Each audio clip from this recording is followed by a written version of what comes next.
Hi, my name is Dr. Imrul Hassan. So I'm a CFA and a FRM, which is a financial risk manager.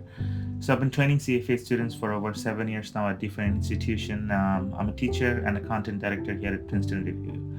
So today we're going to learn the 5 must-knows for the CFA exam. So what are those 5 must-knows that we're going to talk about in this presentation? First of all, we're going to talk about how you should plan ahead before the exam and what does it mean for the CFA candidates. Take enough time to write the exam. For example, CFA Institute recommends on average 300 hours for each level of the CFA exam. We're going to talk about this a little bit. Number 3, we're going to talk about how practice can make you better perform at the exam. We'll talk about that too, exactly what are the resources you can use to practice for this exam. We'll talk about our TPR's 3-sweep approach in the exam that may save some time during your exam. And finally, how to personalize your materials. First thing that I'm going to talk about today is to let you know that you need to plan ahead. CFA is not an exam that you can cram. So how to do this? Okay, start with a plan to set your pace. You need to know your priorities. If you're working or you're a third or fourth year students, you need to know, like, if you're working, you have to work for 40 hours maybe, and then where I can find those hours where I can do some study. Estimate how much study time you will need in total. Like I said before, CFA Institute recommends 300 hours. Maybe you need a little bit more or less depending on your background. We at Princeton Review promise that if you watch the videos and do the practice questions and read the condensed notes that you have, you may be able to do this with in a much more efficient way. Develop goals based on this commitment. For example, by goals, I mean, let's say you want to finish reading one specific session and a reading on that session of level 1 in a day. So let's say you want to also watch a video. So you want to make sure, you know what, this video is 50 minutes. I want to watch this video today after work, and tomorrow I'll do some practice. So develop some goals, maybe use an Excel file to set up those goals for you.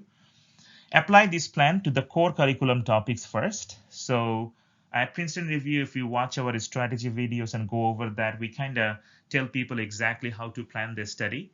So that may help you to actually connect with the timeline that you have for the exam.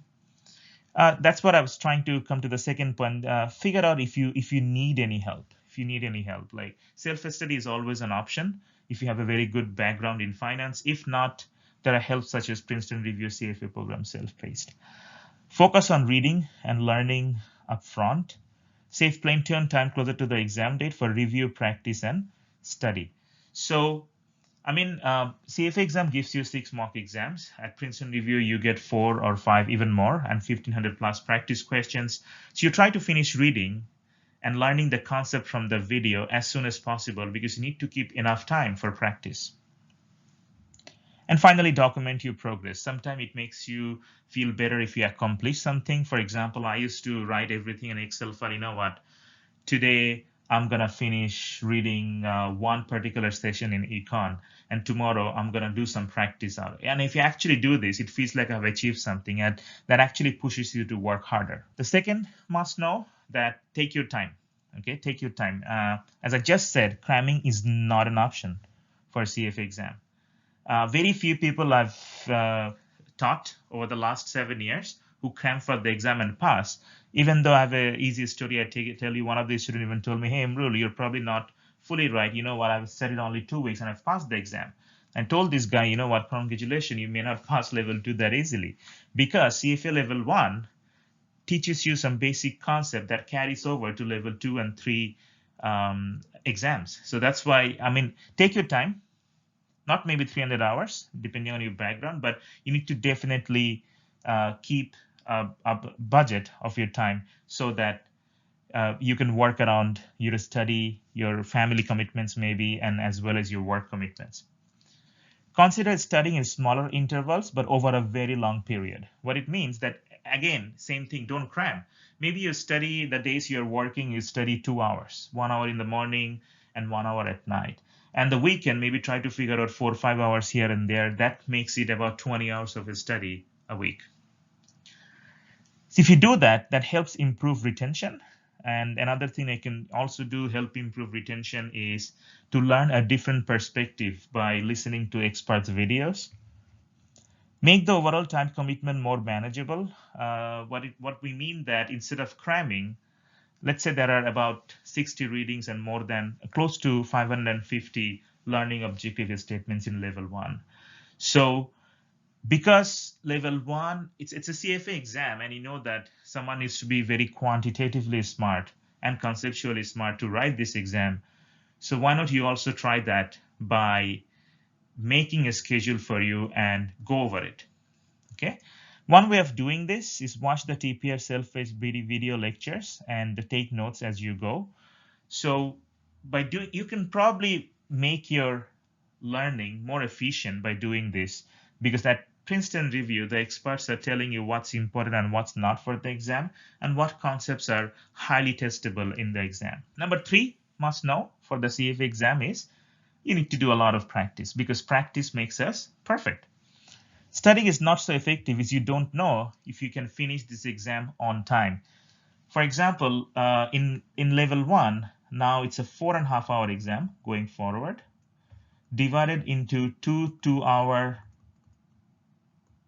and 15-minute sessions. And you have to answer about 90 multiple choice questions in each session. That tells you need to complete each question in about 1.5 minutes on average, which is not easy. So that's why you need to do a lot of practice. Practice regularly as you are reading through the material. Revisit the same practice question over time, and also in your final study stages. Bring it all together with the full mock exams in the final several study weeks. For example, CFA nowadays gives you, I think, 6 half mock exams. You guys are lucky. We used to get 2 when I wrote my level 1 exam.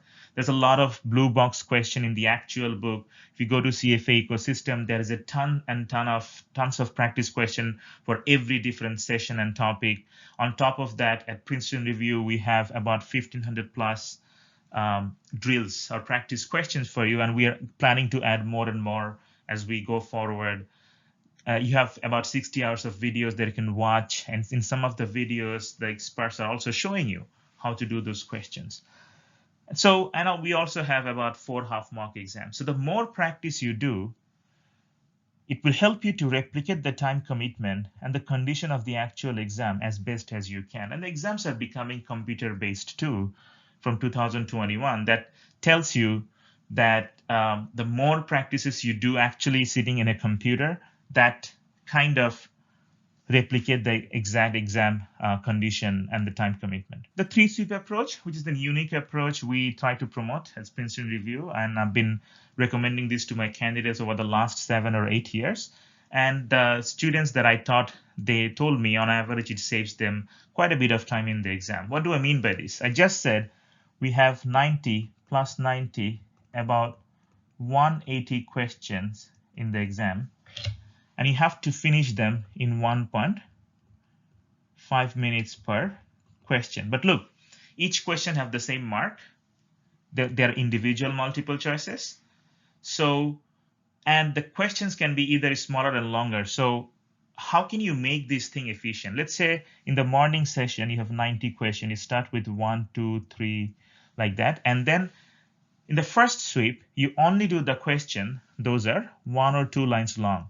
A lot of people go by topic. Let's say finance majors, they like equity, corporate finance. They like to start there. I was guilty of doing that too, but then we ran out of time.